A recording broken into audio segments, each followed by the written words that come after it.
Nights are getting close. Are you holding my camera properly? Swerve, girl. Stop, both of you! Yours will surely come. Hi, Mom.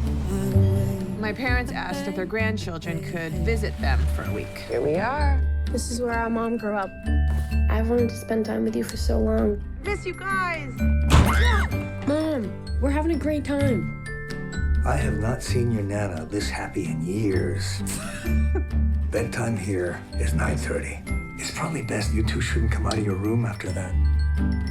See you in the morning. 9:30? 9:30.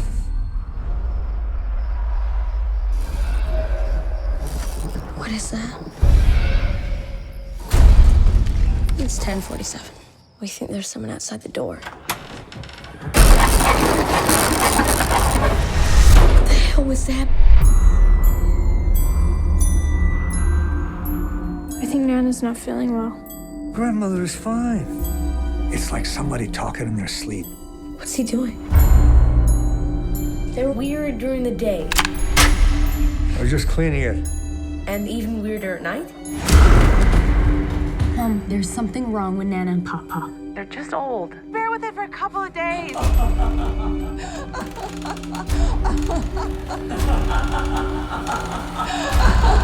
Nana, you okay?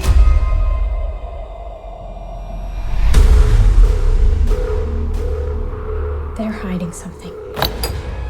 It's just the end of your trip. I'm sad it's all over. I'm gonna get you. Let's make it a perfect night. What is that? Mom, you need to come right now.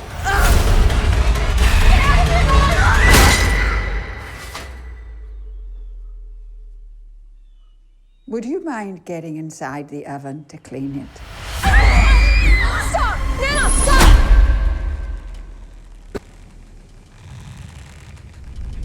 Holy shit. Now that we're all thoroughly creeped out, please give a warm Nerd HQ welcome to M.Night Shyamalan and Jason Blum. Come on out here, boys. Come on out here. Keep it going with these guys.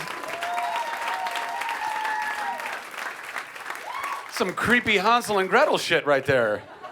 Get in the oven. Hey, everybody. So as I explained to these guys backstage, and as you all know, this is your time. You get to ask them whatever you want, like what it's like to be cooked in an oven. Who's got a question? Just go ahead and raise your hands, and they'll call on you. Go for it. With the hat. Thank you. A lot of the movies are really thriller, exciting, catching. What inspires you to do these types of movies and do them so well?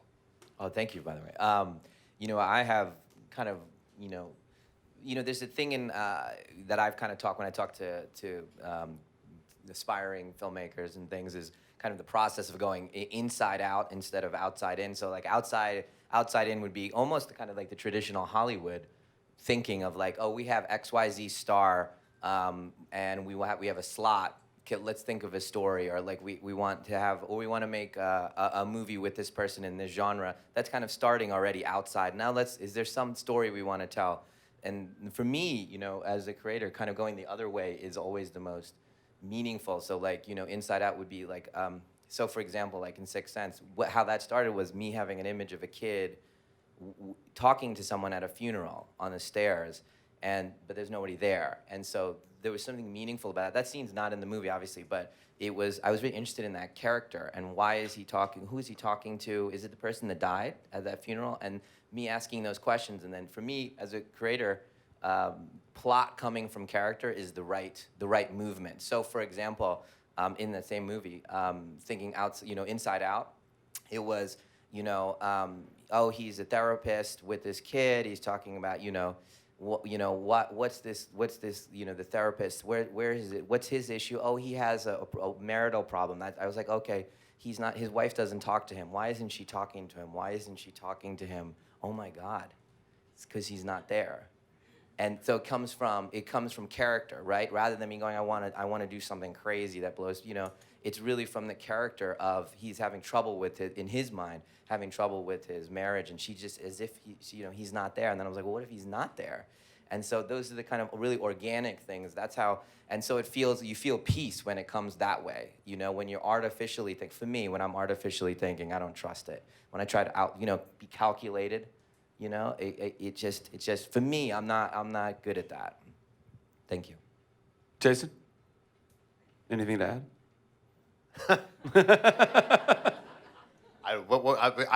The question was to you, wasn't it? What was the question exactly? I'm lost now. Thrillers and what inspires me? Yeah, I want to know that one. What inspires me, I think, is trying to do things differently, and I feel like that's what The Visit is. That's what we aspire to do on everything that we do, whether it's a TV show or a haunted house or a book or a movie, is that we try and be different and try and be try new things. I think in terms of what Night was just referring to, I think Hollywood really has a tendency to say, well, these things were successful, so let's do things like this. And I try and really do the opposite. And I try and encourage the people at the company to think differently, which is, these things were successful. That's great for them. Let's try something else. So I think being different is what inspires me. Yep. There you go. This is for both of you. What are your favorite horror movies? Oh, that's good. Do you want to go first? No, you go first. Definitely. I'm scared. Well, there's The Exorcist up here. That's like the top. That's the top. The Exorcist is the top? The top. Really? Yeah, for me. Just always The Exorcist? Because I sometimes have different answers to that question depending on which one is in my brain. Yeah, but The Exorcist, just the canon. Yeah, I mean, there's the canon of like the classics, The Exorcist. Exorcist The Omen. over The Shining. Yes. Wow. Yeah, The Exorcist. I am not there. Psycho. Psycho for me is way up there. Psycho. Yeah. Shining for me. The Haunting, Robert Wise, The Haunting. Yep. Robert Wise fan over there. I was at some awards thing, and this young lady came up to me and said, "Oh, my dad wants to meet you. Did you come over and meet him?" I'm like, "Okay, sure." And I get up out of the thing, and I come over, and she's like, "This is my dad, Robert Wise." And I was like, "Huh?"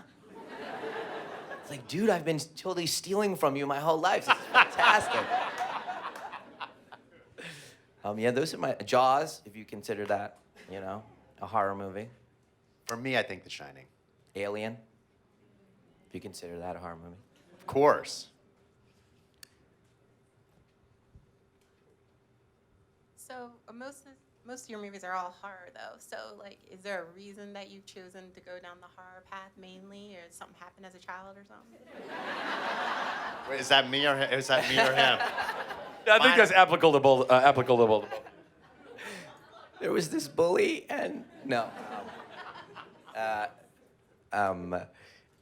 actually don't think of my movies as that one. Every time I say horror, I get scolded by him. Yeah. So I have to say thriller, which I love thriller. So I'm not allowed to say it. So that's why I had to say who was that question for. Yeah. Night makes thrillers. We tend more to make horror movies. This movie is a thriller. There you go. See, he's learned well. This is definitely the scariest movie. Its intent is, to laugh and to be scared and scream in the theater and that kind of a verbal kind of reaction. But for me, I think a little bit of it that misnomer has strangled me a little bit. I like the tonalities of dark and scary, and I don't want that flavor necessarily all the time in the movie. So say for example like The Village, which is essentially a romance, but has elements of darkness.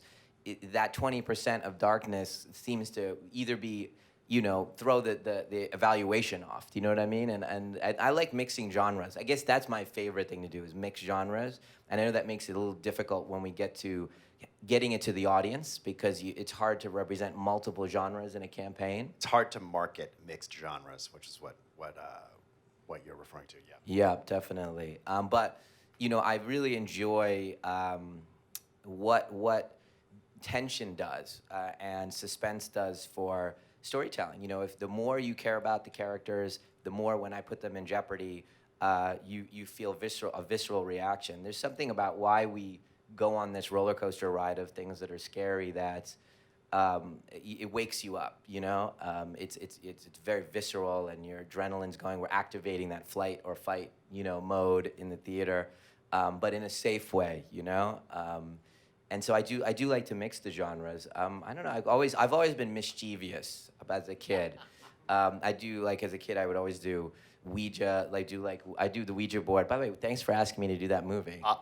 Sequel, Ouija 2. And so I do the Ouija board, and I'd have it all set up to. We'd pick a cousin that we were gonna, you know, torture, and then I would say, guys, don't fuck around, okay? This is serious. And then we do the thing.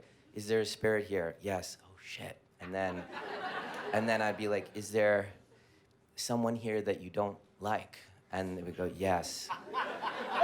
And then I was like, oh my God. And then, is there someone here you want to harm? Yes. And then I was like, who is it? And then it would just whip over to my cousin that we've all pre-determined, and he'd get all like teary-eyed. I'd be like, I'm not doing it, dude. And he'd start tearing up. And usually, even the more cruel about it, I'd get the fresh off the boat Indian cousin that just came over, who's totally believing everything. And they'd be crying, and then he's like, let's tell the adults, let's tell the adults. And I'm like, no, let's not do that. Let's not go there. I think we can handle this ourselves. That is super fucked up. One of my cousin, who's now a dermatologist in Detroit, when she was a little kid, we'd all sleep in the room together, like on the couches, and I got under the cushion of the couches with a doll, and after like 20 minutes, first of all, how demented are you to just sit quietly under cushions like a Navy SEAL, like? And then the doll comes up, and I'm like, come play with me, come play with me. She, to this day, is like traumatized by that, and she just made this like primal. So it's something about that.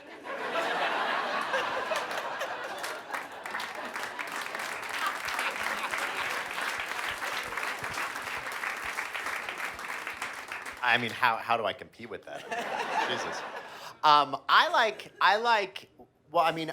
the normal things that the normal things I like to be scared. I love our haunted houses. I like the normal things that people associate with scary movies, and the normal answers you hear. But the other thing that I really love about horror in particular, and I was late to horror. I wasn't like Tarantino or Eli, who were like seen every horror movie backwards and forwards and can tell you what the outtakes are. I don't have that kind of encyclopedic knowledge of any genre, but definitely not horror. But I've learned a ton about it. I've learned about it from all the great people that we worked with, from James Wan, from Lee Wanell, from Scott Derrickson. I learned about thrillers from Night. And I love the community around horror. I think if people say, why'd you guys do Gem and the Holograms? And Gem and the Holograms, although not a horror movie, is really about what I was talking about before, about being different. And like, it's okay to be different and be weird. I am many things, but one thing most of all, very weird. And I love that. And I think that works. As a fan, I love it. I love horror fans. And I also love as a creator, the horror community really sticks together in a way that isn't true of other genres in movies, I don't think. And we all watch each other's movies and say, this works, this is terrible, whatever. And there's a real sense of community around horror, and that's one of my favorite things about it.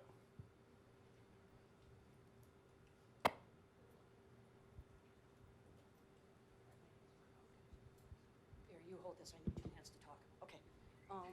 Thank you very much for being here. You had talked earlier about Hollywood grabbing onto successful things and kind of Hollywoodizing them, so to speak.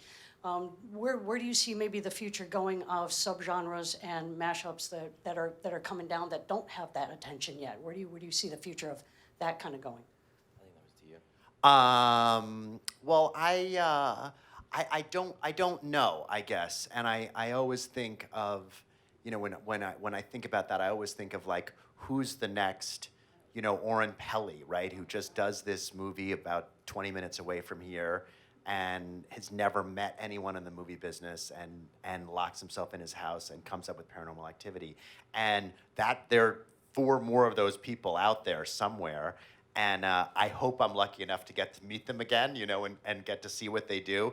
But I'm a producer, curator. I have no aspirations to write or direct. I would be terrible at it. I feel like one of the things that there are plenty of things I'm not good at, but one of the things that makes me good at my job is the fact that I'm not a frustrated writer-director, but I'm always looking for the next one. But who knows? It's going to be something that no one anticipates, just like Paranormal Activity. It's going to be something that no one's thought of, no one's anticipated, and it's definitely out there, and I hope we find it. Can we get a mic right down here?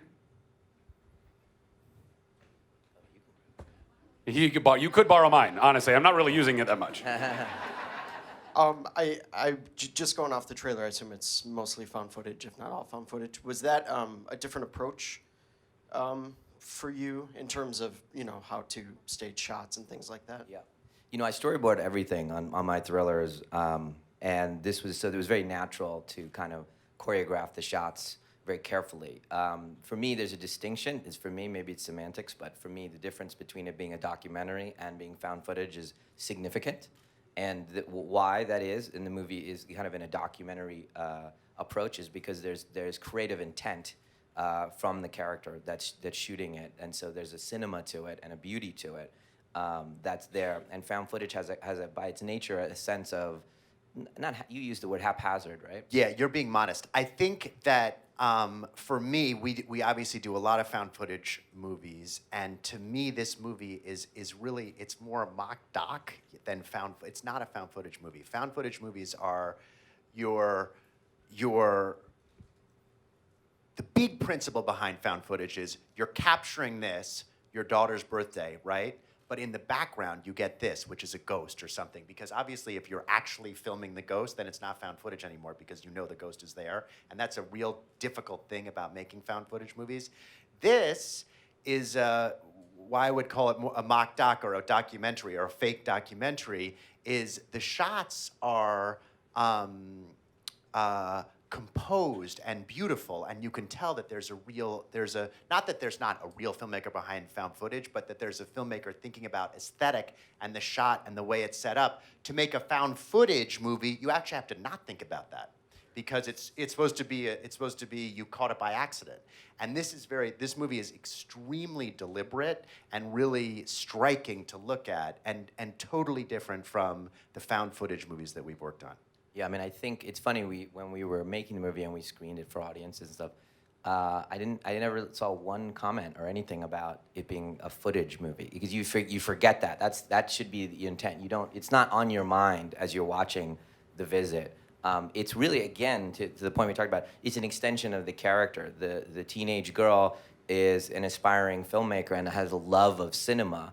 And so it was natural to come out of that. It's her character, how she sees the world, how she sees her family, the beauty of how she sees things, and she has a beautiful eye and she has a beautiful heart. So the movie has that as a center, and as it goes awry, it's disturbing to her because she's always tacking it back to something beautiful, because that's how she sees the world, and the subject matter just keeps yanking her away from it. But it helps that it really helps motivate the camera. One of the biggest, hardest things in found footage is motivating the camera. Why are you filming? And the fact that the lead in this movie is trying to make something beautiful, and a filmmaker really helps with that big question, which we struggle with all the time on found footage movies.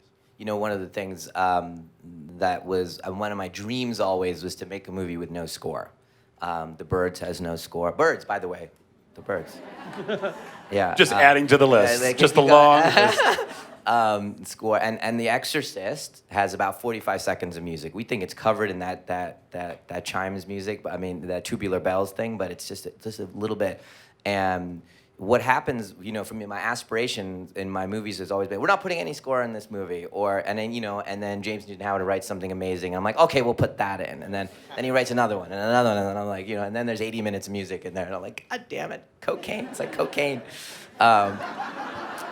This one, by its nature, I was like, well, there can't be any score in this movie, and it really keeps you. Hopefully you guys will see it. By the way, are these guys invited to the screening? Yeah. Okay, good. Yeah, everybody. I guess that's a yes. Yes. They don't tell me much. Yes. I don't. Yeah, you're not invited. I'm not invited. Right, everybody else. I'm not invited. But there's an intensity of watching The Visit that cannot be achieved with score. Like, for example, score will get you kind of I don't want to say artificially, but with help up to a certain intensity, right? And it's so high you can get with score, right, in these movies. But if you can manage to get there on your own, you can actually puncture that ceiling, that glass ceiling. And when you see The Visit, there's such an intensity. People don't know why they're feeling so intensely. It's because I'm not telling you that you're okay. I'm not telling you you're safe. At any moment, it could be good, bad, and the movie's tonalities are keeping you off kilter, and then it gets into this dizzying score, and sound effects for me is the score. So it's a different way to get your how the creak of this. I mean, we spent forever thinking about how to do the creak of this and that, and so for me, when I was doing this movie, one of the people that I needed badly was one of the best sound designers in the world, and so we went and got the guy who just won the Academy Award for Gravity, and for me, that's the star of the movie. As a filmmaker, I knew how we were gonna need to tell this story, and so that this gives me the opportunity to do that. This kind of quiet, so very, very exciting, feeling for me to make a movie like this. It's very unusual. So, thank you. Superman. For someone who's just still starting out in theater and plays and things like that, I've always wanted to get in short films. I've seen that people like doing horror or thrillers for their first films on YouTube and things like that. What would you tell someone who's still trying to start out for something like that? Well, the first thing I'd say is don't do it. That's exactly what Night was saying about inside and outside. Don't think what genre should I do. It's what do I love. That's what you should do. If you love comedy, do comedy. You love drama, do drama. If you love horror, do horror. But don't try and think about it from your own place first, as opposed to what you should do. That's the first thing that I would say. Yeah, and and it can sound a little kumbaya, what he's saying, be true to yourself. But it's actually, that is the sword that you yield. I'll tell you something. I just thought of this when you asked. I may be going off on a tangent, but I do a lot of stuff in education reform, and I wrote a book on education reform. And one of the things I got to do one day was I got to teach. They asked me to come and teach at an inner city school in Philly, just some English thing. And I went in there and it was really, tough school. And I walk in and some of the kids knew who I was and the other kids didn't. And there was, this apathy, right? And they were all like this, And I went, it was quiet for a second and I'm like, huh. And I went, at the time this was true, I said, word for word, I'm the highest paid writer in the entire world. And then their heads looked up. And then they sat up, and I said, I know no one in Hollywood. No one in my family's in Hollywood. How did this happen? Guesses? And the kids were like, hard work? I'm like, yeah, but people work harder than me. And they were like, talent? I'm like, yeah, I got some, but I'm sure there's many, many more talented people than me. They're like, luck? I'm like, that definitely has something to do with it. And I said, I believe, I've thought about this a lot, this is what I was telling the kids. I was like, I believe I am more me than other people are them, if that makes sense.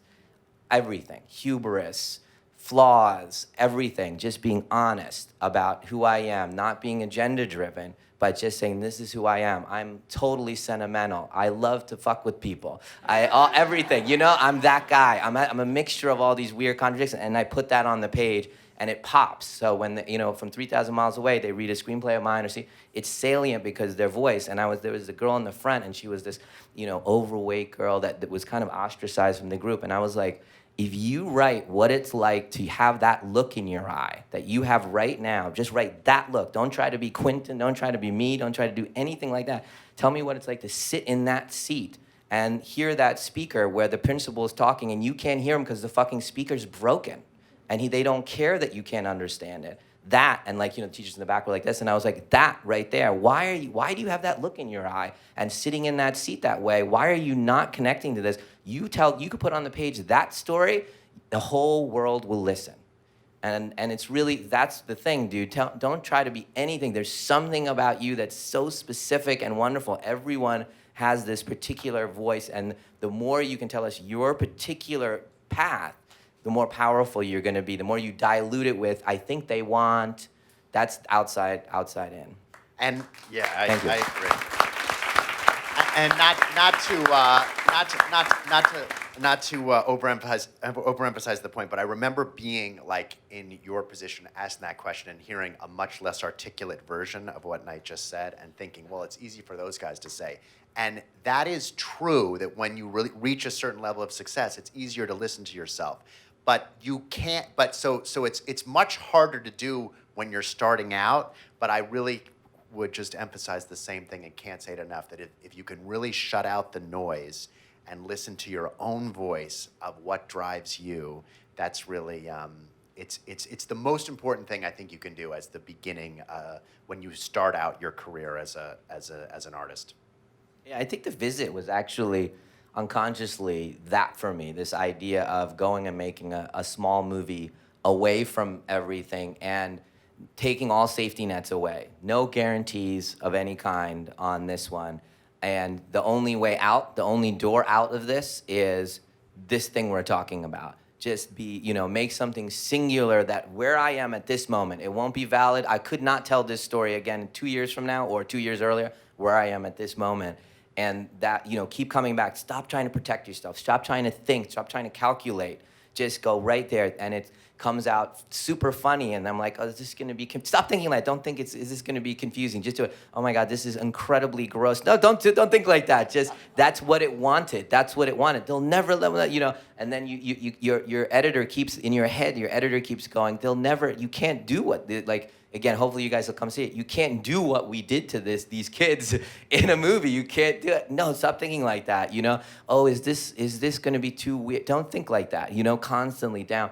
What is driving me? Who are these characters, And when I close my eyes and I'm like, now I was just thinking, I'm writing a new movie, and I did this the other day. I was like, I'm going to close my eyes and think about what's the greatest outcome for this new movie, the one we're talking about.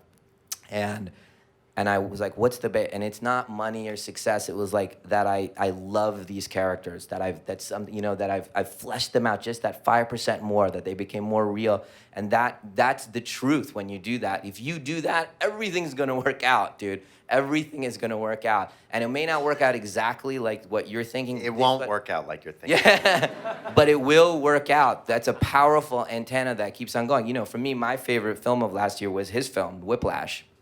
And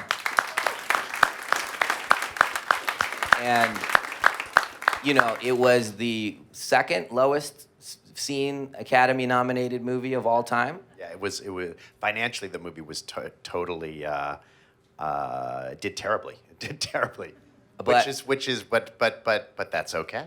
Yeah, I mean, it's going to work out for everyone involved in a myriad of ways they couldn't have imagined. It was done so purely. I totally believe in that. I mean, look, in entertainment. Just to clarify that, it did terribly.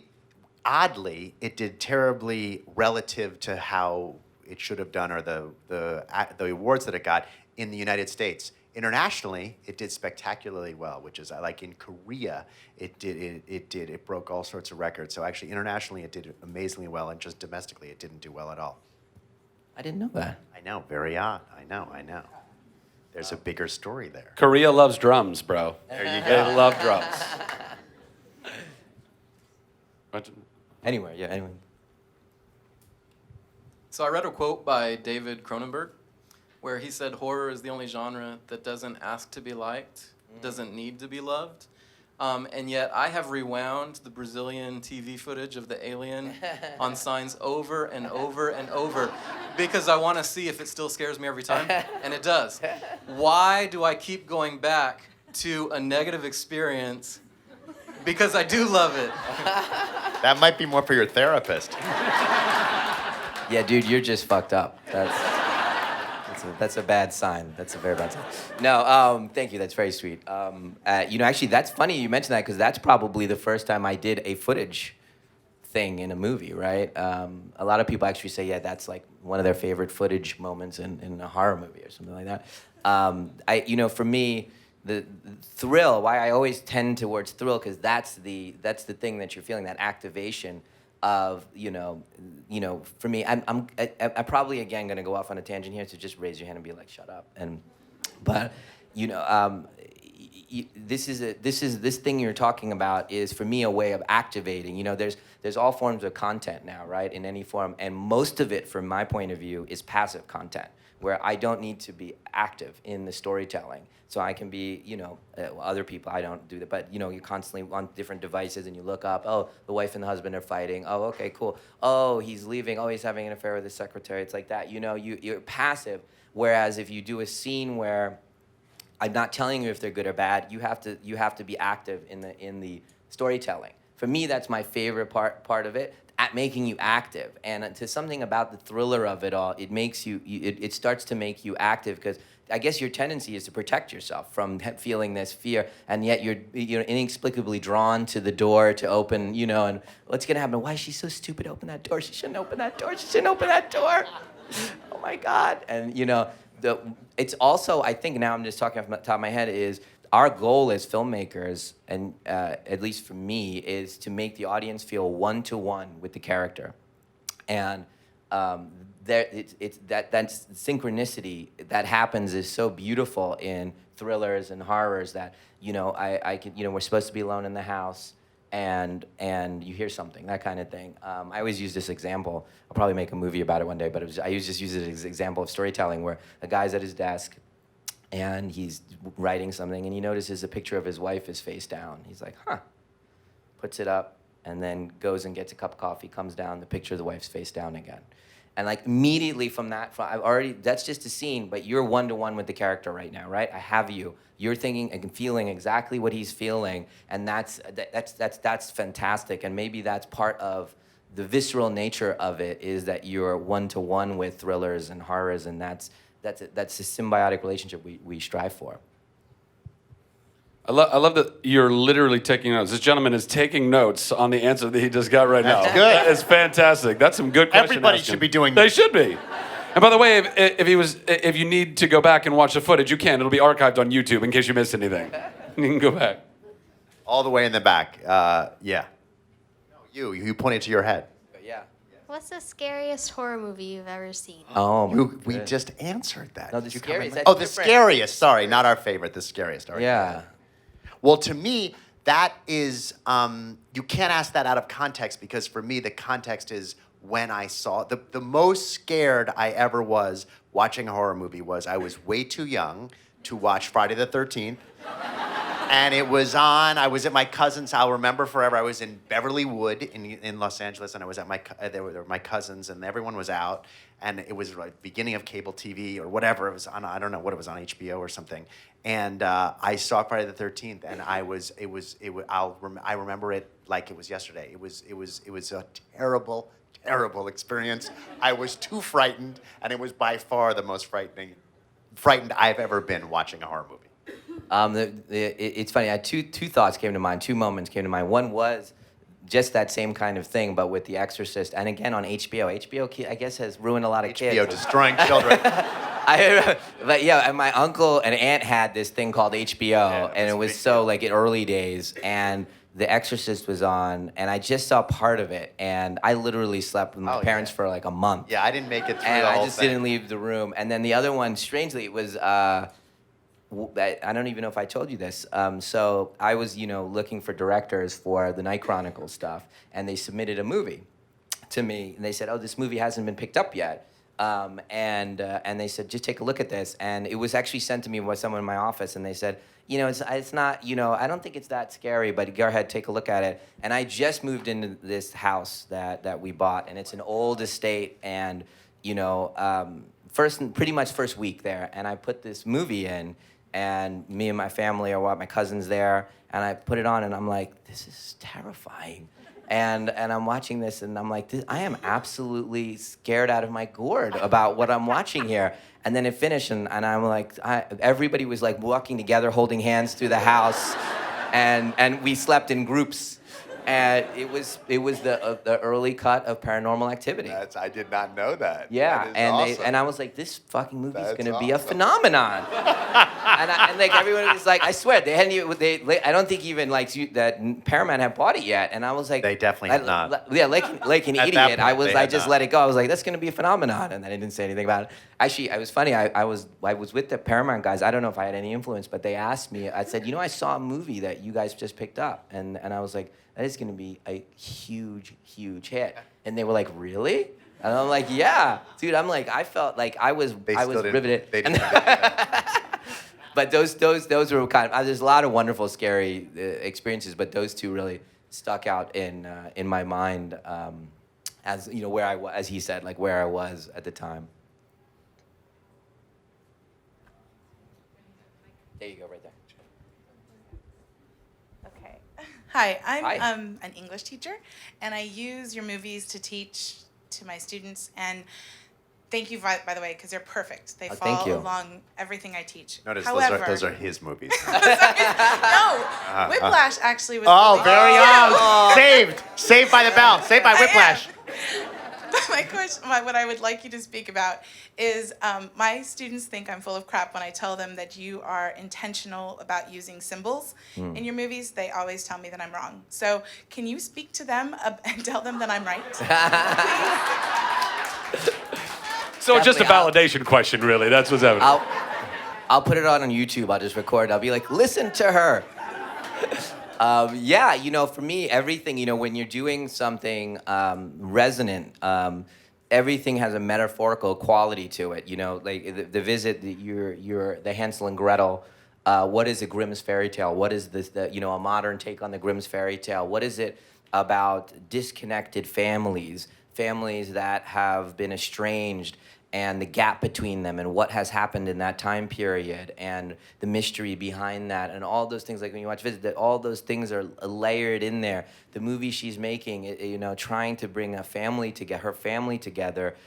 There's all themes in there. There's a fairy tale, motif through The Visit that you'll see, and it's made fun of, and then strangely becomes valid, and all those things are there. There's musical metaphors and things like that. And I try to use colors. So, for example, in The Visit is, primary colors.